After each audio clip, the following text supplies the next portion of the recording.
бүгін 6 тамыз 2021 жыл кезекті рейд барысында Нұр-Сұлтан қаласы Есіл ауданы бойынша мейрамханаларды және де кафелерді тексеру барысында заң бұзушылықтар анықталды.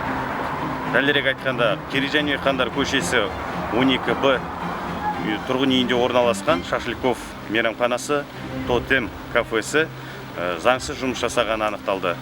Аталған заң бұзушылық бойынша Есіл аудандық СЭС мамандарына іс қағаздар жіберілетін болады.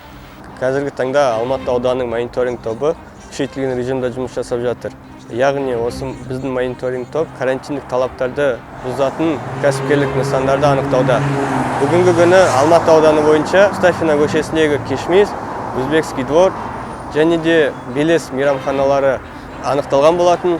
Және де осы кәсіпкерлік нысандар өз кезегінде құзыр бойынша санитарлық эпидемиологиялық бақылау мамандарына уәжіл бойынша жіберілетін болады. Және де әкімшілік жауапкершілікке тартылатын болады.